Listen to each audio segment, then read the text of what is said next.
نحمده ونصلي على رسوله الكريم اما بعد فاعوذ بالله من الشيطان الرجيم بسم الله الرحمن الرحيم رب اشرح لي صدري ويسر لي امري واحلل عقدة من لساني يفقهوا قولي۔ کثرت سے درود پڑھنا۔ رسول اللہ صلی اللہ علیہ وسلم نے فرمایا جمعہ کے دن اور جمعے کی رات کو کثرت سے مجھ پر درود پڑھا کرو، بس جو آدمی مجھ پر ایک دفعہ درود بھیجے گا اللہ اس پر 10 رحمتیں نازل کرے گا۔ اللہم صلی علی محمد۔ رسول اللہ صلی اللہ علیہ وسلم نے فرمایا تمہارے افضل دنوں میں سے جمعے کا دن ہے۔ اسی دن آدم علیہ السلام پیدا کیے گئے، اسی دن ان کی روح قبض کی گئی، اسی دن سور پھونکا جائے گا اور اس دن سب لوگ بے ہوش ہوں گے، اس لیے اس دن مجھ پر کثرت سے درود بھیجا کرو کیونکہ تمہارا درود مجھ پر پیش کیا جاتا ہے۔ کہتے ہیں لوگوں نے پوچھا یا رسول اللہ ہمارا درود آپ پر کس طرح پیش کیا جائے گا جبکہ آپ کا جسم بوسیدہ ہو چکا ہوگا؟ تو آپ نے فرمایا بے شک اللہ عز و جل نے انبیاء کے جسموں کو زمین پر حرام کر دیا ہے، یعنی فرشتوں کے ذریعے آپ تک درود پہنچایا جاتا ہے۔ انبیاء کے جسموں کو مٹی نہیں کھاتی، صحیح سلامت ہوتے ہیں ان کے جسم۔ سورۃ الکہف پڑھنا۔ نبی صلی اللہ علیہ وسلم نے فرمایا جو شخص جمعہ کے دن سورۃ الکہف پڑھتا ہے تو اس کے لیے دوسرے جمعے تک نور روشن رہتا ہے۔ غسل کرنا۔ ہر بالغ پر جمعہ کے لیے جانا ضروری ہے اور ہر وہ شخص جس پر جمعہ کے لیے جانا ضروری ہے اس پر غسل ہے، یعنی اس کو لازمی غسل کرنا چاہیے، اللہ ہی کہ کوئی مجبوری ہو۔ تو آپ اپنا اسکیڈول اس طرح بنائے نا کہ جیسے اگر آپ ہر روز نہاتے ہیں پھر تو کوئی مسئلہ نہیں، لیکن اگر آپ ایک دن چھوڑ کے ایک دن نہاتے ہیں تو آپ پھر اس طرح اسکیڈول کریں کہ جیسے آپ منڈے کو نہائے، پھر وینسڈے کو نہائے، پھر جمعے کو نہائے، پھر آپ سیٹرڈے سنڈے اگر نہیں بھی نہاتے پھر منڈے، تو اس طرح آپ جمعے کو مس نہیں کریں گے۔ یہ نہیں کہ جمعرات کو نہا کے جمعہ کو چھوڑ دیا یا جمعہ چھوڑ کے ہفتے کو نہائے، ایسا نہیں کرنا چاہیے۔ علماء نے غسل کے حکم کے بارے میں اختلاف کیا، بعض تو کہتے ہیں یہ واجب ہے یعنی فرض کے درجے میں ہے، اور جمہور علماء یہ کہتے ہیں کہ مستحب ہے، پسندیدہ ہے، افضل عمل ہے۔ حدیث میں آتا ہے جس نے جمعے کے دن وضو کیا اس نے اچھا کیا اور جس نے غسل کیا تو یہ افضل ہے۔ صفائی میں مبالغہ ہوتی نا، ویکلی صفائی آپ کو کرنی ہوتی ہے، یعنی جیسے ناخن وغیرہ کاٹتے ہیں یا پھر اپنے زائد بال وغیرہ اتارتے ہیں، تو یہ سب چیزیں اگر جمعے کے دن ہو تو زیادہ بہتر ہے۔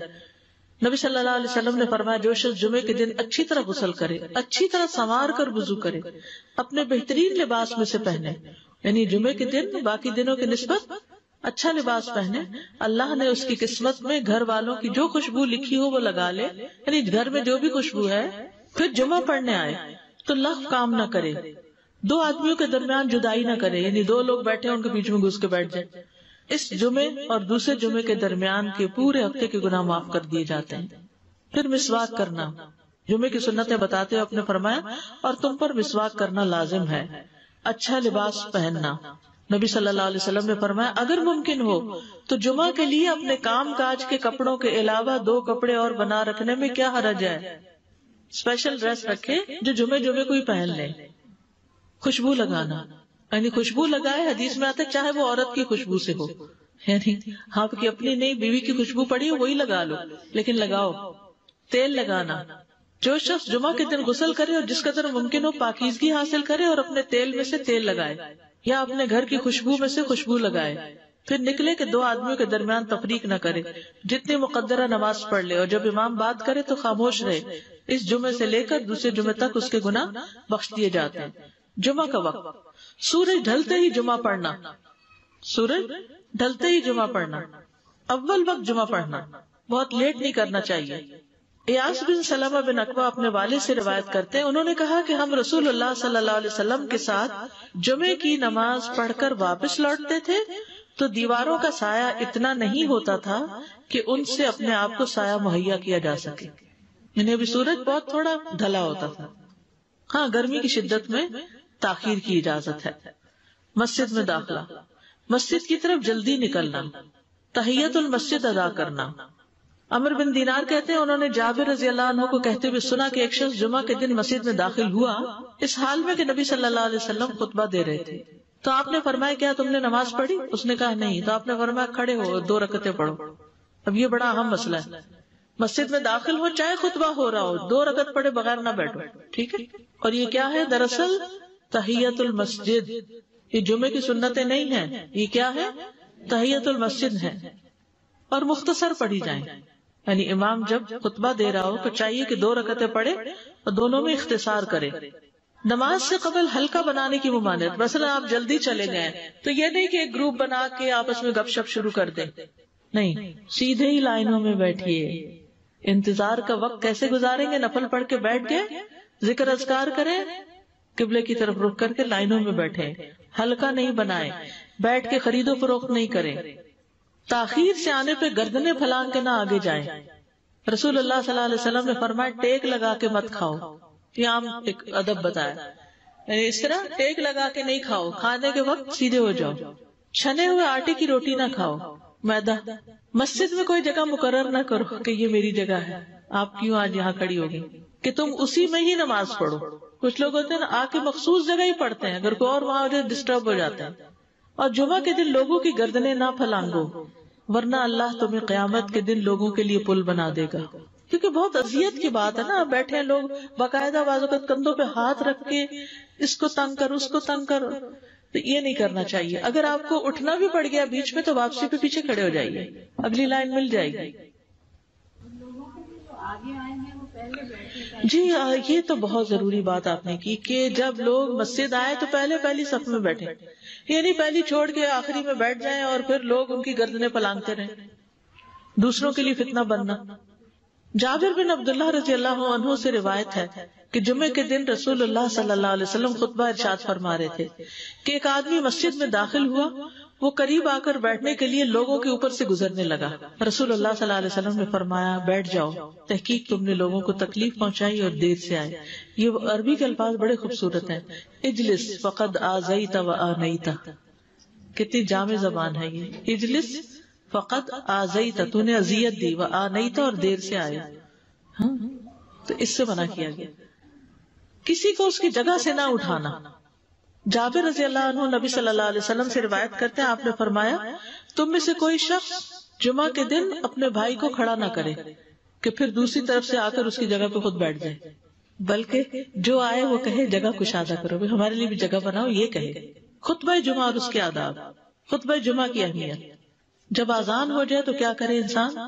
مسجد کی طرف دوڑ پڑے. تو مسجد میں جماعت تو نہیں ہو رہی ہوگی, پہلے کیا ہو رہا ہوگا؟ خطبہ ہو رہا ہوگا.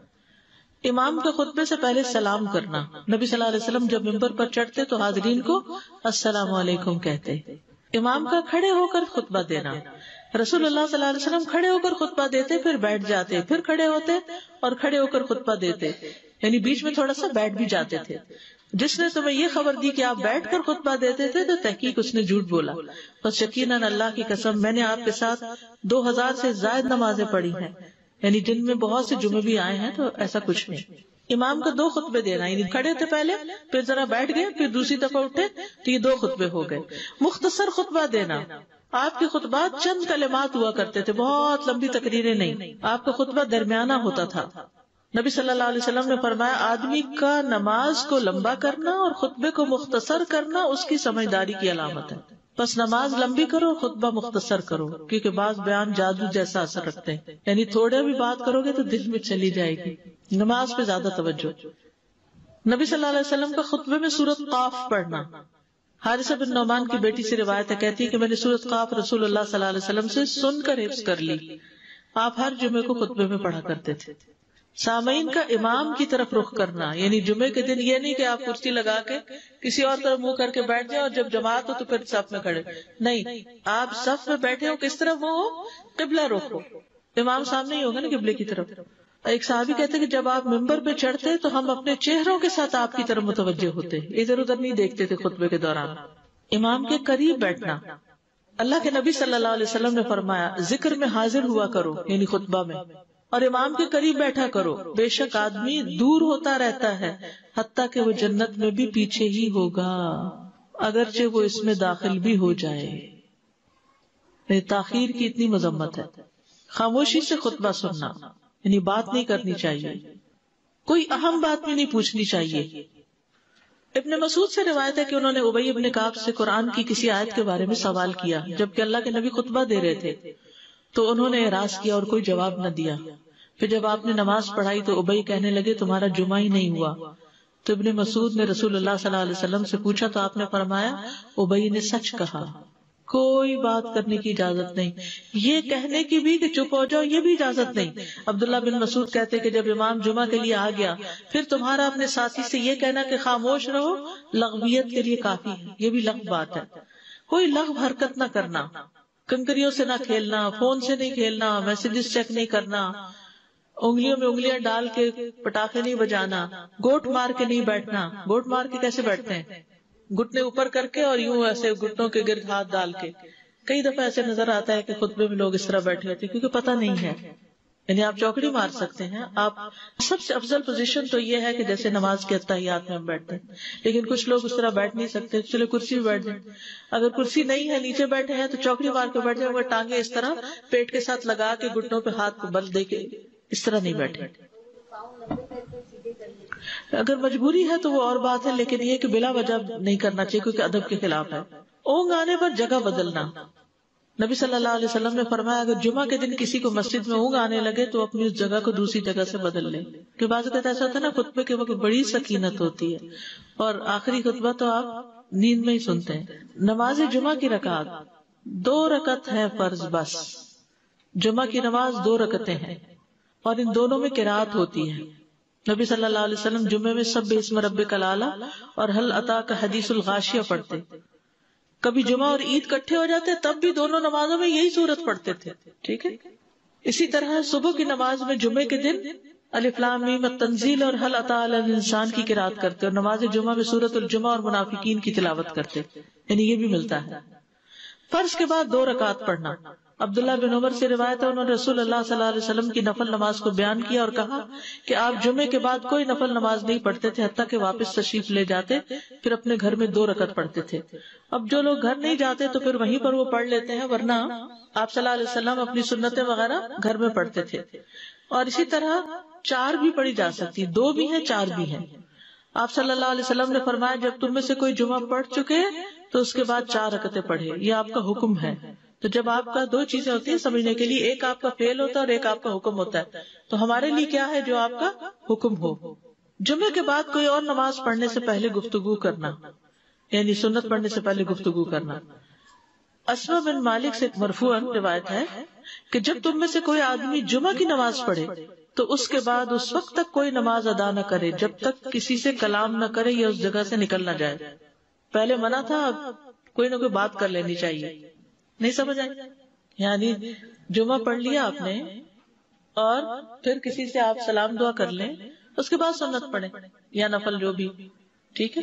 اور گھر جانا تو گھر جا کے پڑھیں، اور اگر گھر نہیں جانا کام پہ جانا تو ادھر ہی پڑھ کے چلے جائیں۔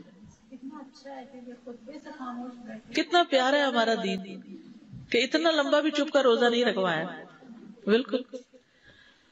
عاصم سے روایت ہے، وہ ابو قلابہ سے نقل کرتے ہیں، میں نے ان کے ساتھ جمعہ کی نماز پڑھی، جب میں نے اپنی نماز پوری کر لی انہوں نے میرے ہاتھ کو پکڑا اور میری جگہ پر کھڑے ہوئے اور مجھے اپنی جگہ پہ کھڑا کیا۔ وہ جو ہم چینج کرتے ہیں نا جگہ، وہ اس کی بات ہو رہی ہے، یعنی جمعے کے بعد کوئی اور نماز پڑھنے سے پہلے بات بھی کر لینا، جگہ بھی تبدیل کرنا۔